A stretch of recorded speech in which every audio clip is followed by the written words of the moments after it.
Chapter 1. It all started on the night of the 2nd of March 1990, which was the birthday of the orphan he found himself in. "Erg, why the fuck do I hurt all over?" Nick muttered as he opened his eyes, groggily seemingly right after going to sleep only to freeze when he didn't recognize his surroundings. He found himself in a putrid alley, with trash strewn all around him and brown brick walls on either side of him. Nick didn't even have time to process this new environment before he felt a wave of agony roll over him from his body, and he had to hold in a scream. What the fuck happened?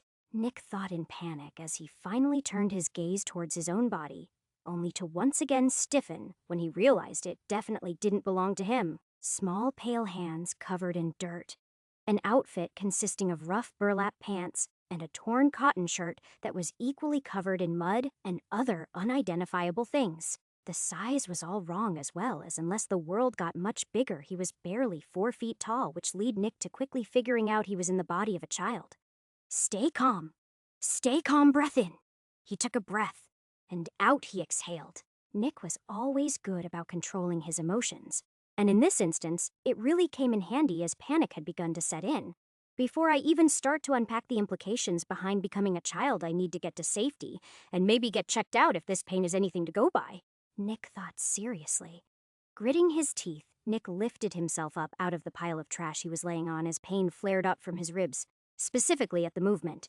Definitely have some broken, or at the best bruised ribs, he noted mentally while trying his best to ignore the throbbing pain coming from his head and the stiffness of the skin on his face, like it was coated in a thick layer of dried blood. Probably is, he mused seriously, when Nick stepped out of the alley but ran into someone and fell back with an audible whimper of pain from the impact. "Are you all right?" A male voice with an English accent asked seriously.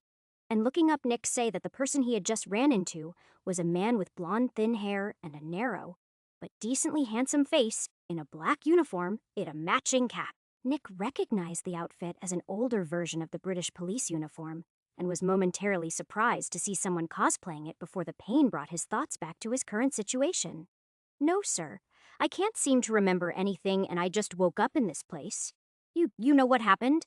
Nick asked, while acting like a scared amnesiac, which he may as well have been. The man's brows furrowed as he frowned while genuinely giving Nick a thorough look over as he started finding clues that painted a very unpleasant picture in his mind. How could it not when Nick clearly had a terrible head wound and was holding his side as though he was seriously hurting from it while being horribly dirty? The man's face softened in pity. "What do you remember, lad?" he asked seriously while taking out a notepad and pencil from his uniform's breast pocket. Nick frowned as though in deep thought, but that caused his head to hurt, so he stopped and shook his head. "Just my name, mister," he said honestly. The man sighed as his hopes were dashed. "All right, lad, what's your name?" he asked calmly while trying to smile reassuringly at Nick. "Nicholas Iron," he answered honestly, and the man wrote that down. "Okay, lad, if you come with me, we'll get you sorted back at the station and see about finding your parents, all right?" the man said, reassuringly while holding his hand out, which Nick took. Nick quickly learned that rather than cosplaying an old English police officer, the man actually was, in fact, a modern police officer. Thanks to the newspaper the officer had in his white police car, Nick had learned that he was not only in the body of a child, but also nearly 33 years in the past as well. The officer didn't think much of Nick's reaction to the date since he had just assumed it had something to do with his amnesia. What the fuck is actually going on? Nick couldn't help but feel anxious and afraid at this ludicrous scenario he found himself in. Chapter 2. The majority of the ride to the police station was filled with the officer asking Nick questions in hopes of jogging his memory. But the blank look and shake of the head Nick gave him showed how fruitless that was. The officer led Nick by the hand into the station, getting some curious looks from the other officers along the way until he reached the reception office, and spoke with the officer manning the desk. He reported the situation, and Nick was told to wait on a nearby bench as they figured out what to do by the officer who brought him here. About 5 minutes or so later, a woman in a blue outfit showed up to come get Nick and bring him back to the on-site medical room to get him cleaned up and looked at for his injuries.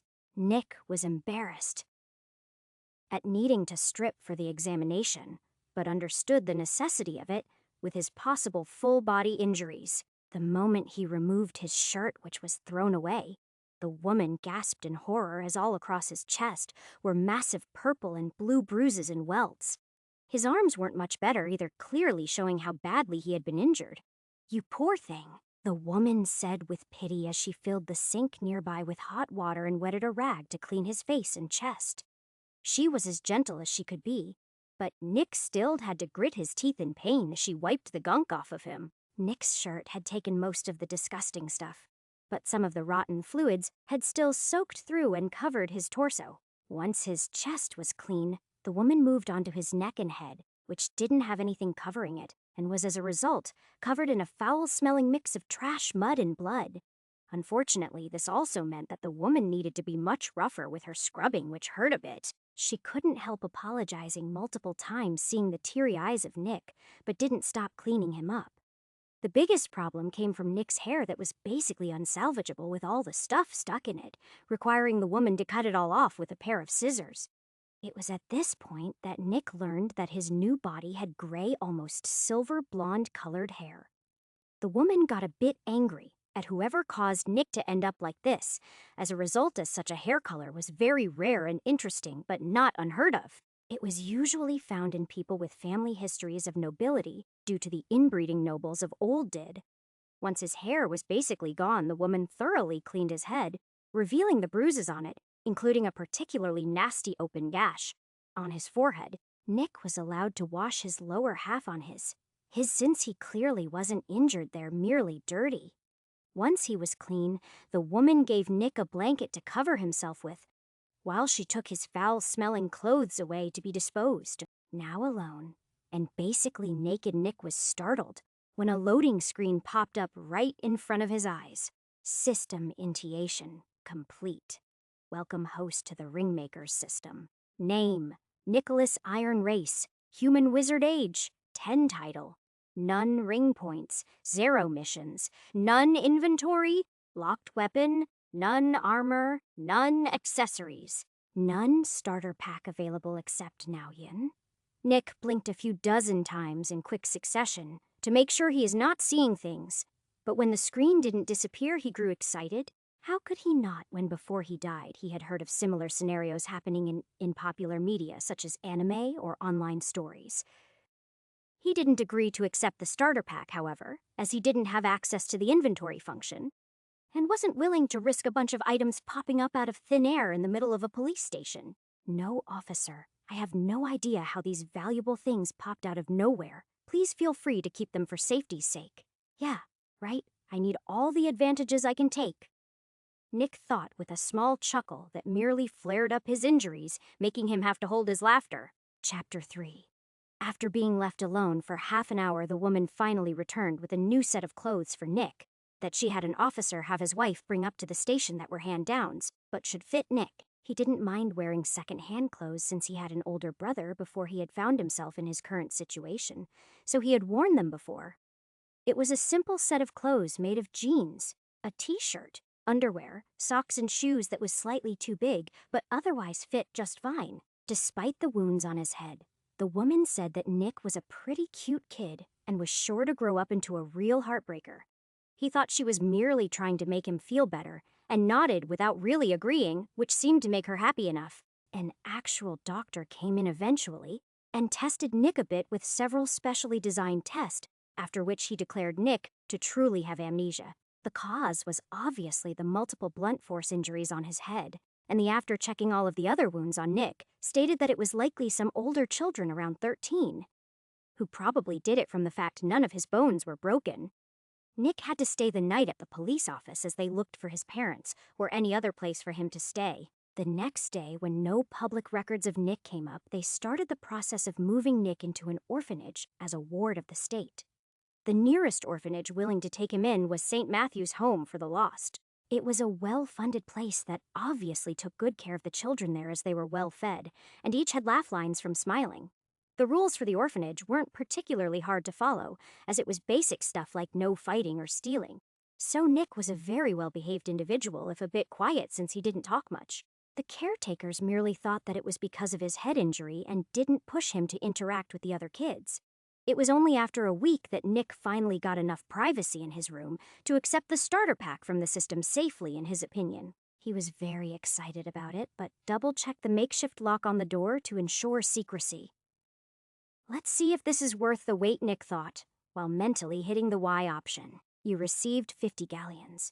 1 small ingot of goblin silver, 1 temporary access to the Spectral Forge 1 Crafting Street, while roulette ticket, 1 purifying potion on the ground in front of Nick. 5 items shimmered into exist. Ends out of seemingly nowhere. A small pile of golden coins, a small silver bar 2 inches long and half an inch side and deep, a ticket that shimmered like a rainbow and released a faint mist, a red ticket with a white roulette wheel drawn on it and a corked test tube with a green liquid in it. That was underwhelming. Nick thought with a sigh and a shake of his head at how overhyped up he had done this action. This whole time he had assumed it would be some grand and amazing thing, but in truth, the items just manifested without any fanfare. Now what is all this stuff? He thought, as he reached out and picked up a single one of the gold coins and examined it carefully. He couldn't explain it, but there was a sort of feeling coming from the coin that screamed how it was different than normal money.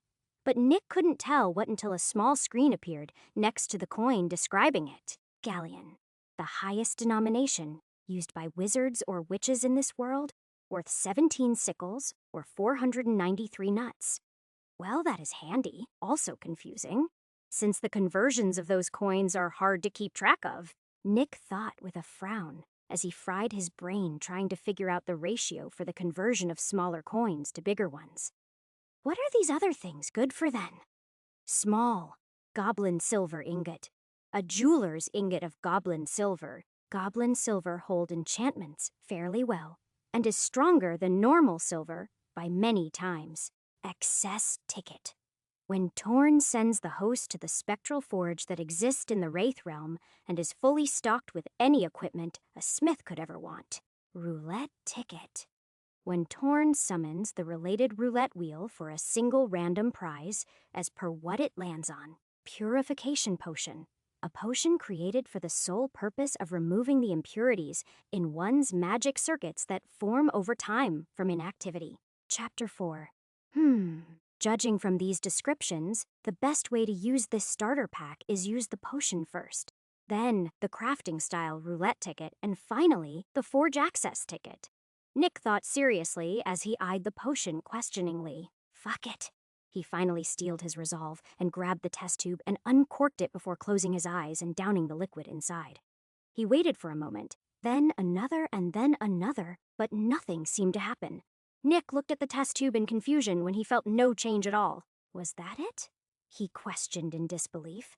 The answer was obviously no, as moments later Nick felt a pulse from his stomach followed by another and another, with each pulse feeling like fire was growing through his veins like ivy. It was horribly painful, like fire ants biting him all over his body, lasting a full minute before vanishing, just as suddenly as it began. Immediately Nick could feel the difference from before he drank the potion, as he could literally see the magic of the galleons nearby, and intimately feel his own magic flowing through him steady but weak.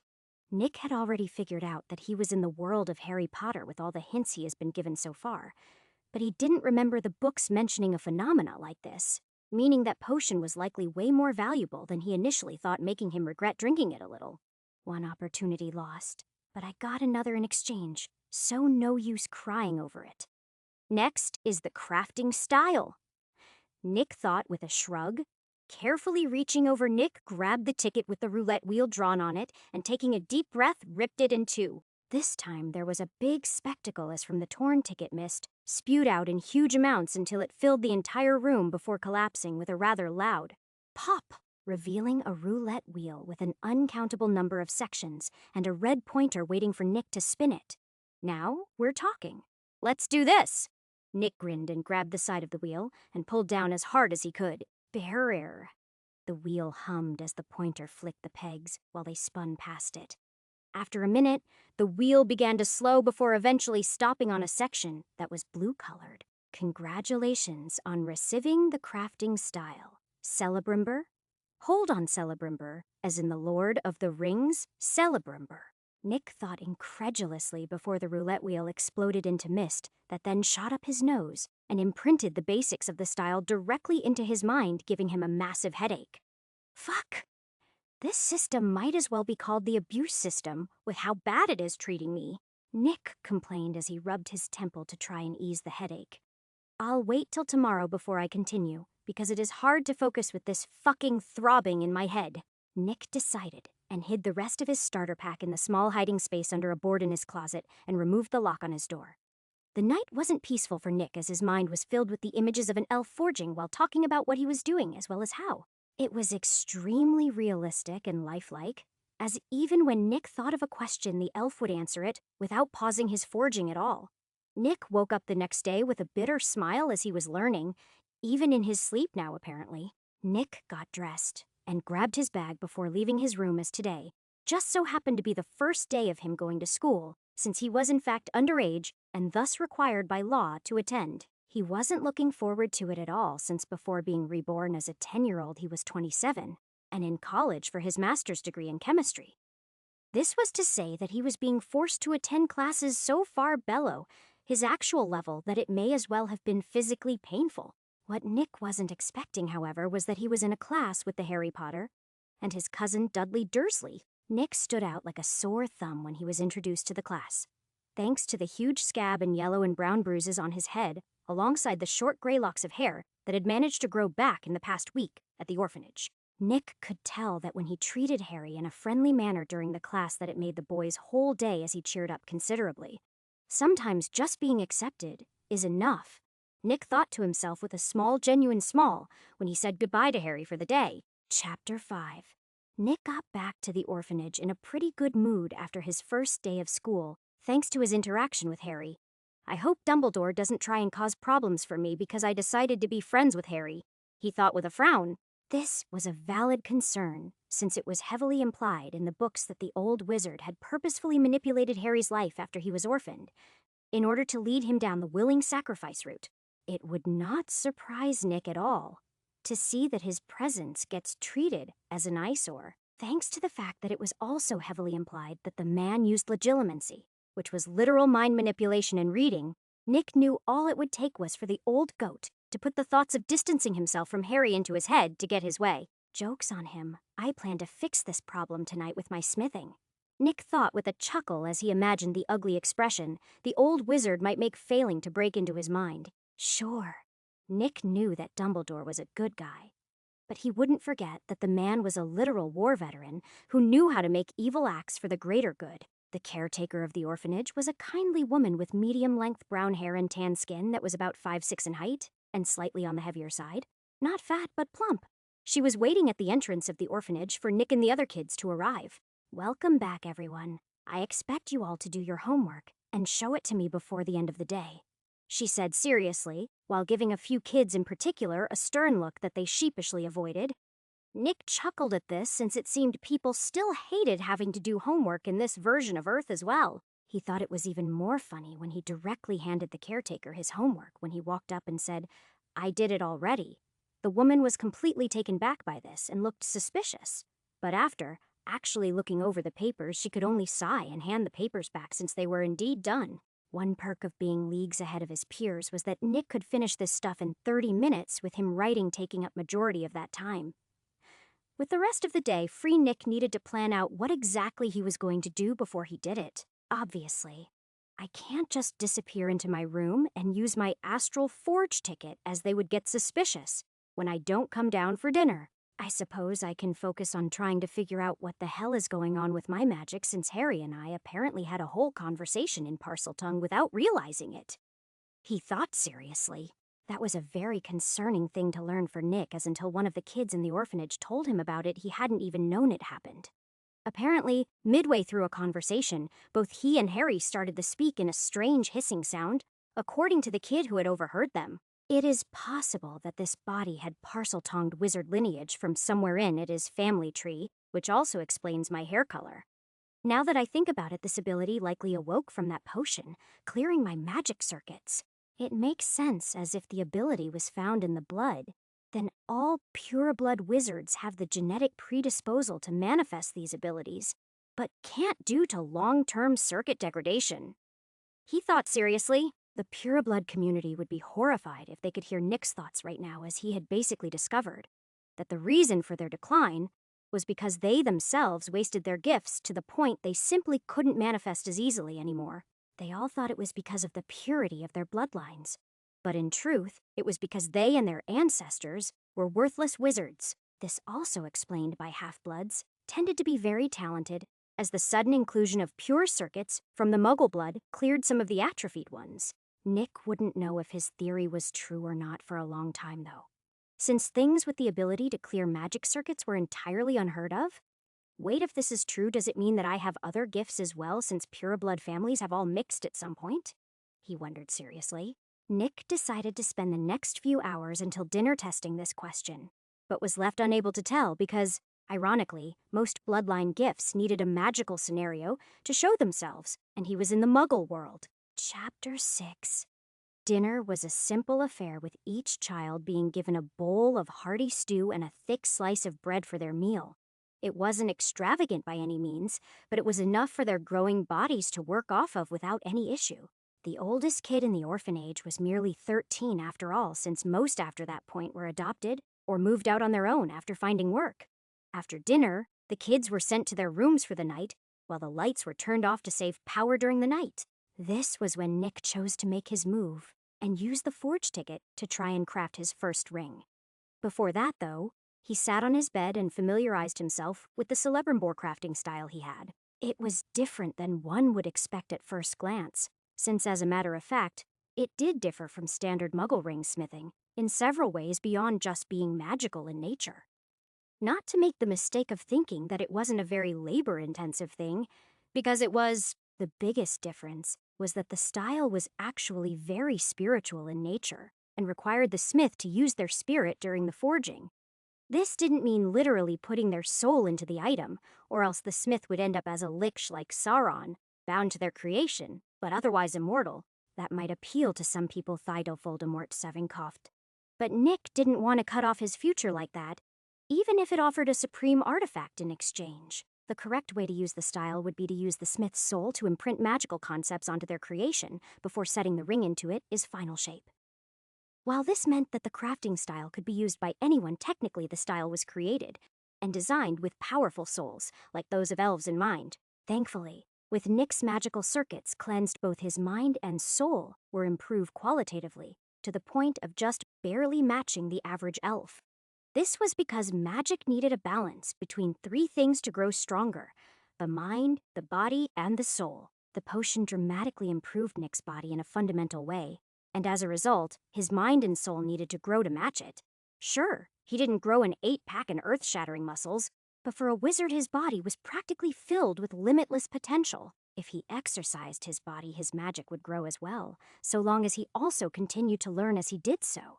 There was a large downside to this style of crafting, however, in that the effects of the rings created could only be from things one understood themselves, or the smith would need pure willpower to imbue that property. This, in addition to how much stress the method put on the smith, meant that Nick was guaranteed to be exhausted by the time he was done with just this one single ring. Time to get started, Nick thought once the lights were turned out in the rest of the orphanage. Grabbing the ingot, a single galleon, and the ticket from his hiding spot, Nick took a deep breath before tearing the ticket in two. Immediately, the ticket started smoking and burning, and there in the middle of the room, a bronze door with an intricate carving of 1,000 smiths hammering away at a single anvil appeared. The door was massive as it went from the floor all the way to the ceiling, and was nearly 7 feet across as well. That is certainly an impressive-looking door, at the very least. Nick, though, in awe while closely examining the door from every angle. Once he was satisfied with his investigation, Nick took a deep breath to calm his nerves and reached out to push the door open. As the door opened, 3 people in the world suddenly stiffened in shock as the aura of what lay beyond it appeared. These people were Dumbledore, Voldemort, and Nicholas Flamel, with each having a different immediate reaction. The first thought that the last of the Deathly Hallows had found a true master and was announcing it to the world. The second thought that a powerful artifact had been created and could only bitterly ignore it due to his current wraith-like state. The final person, however,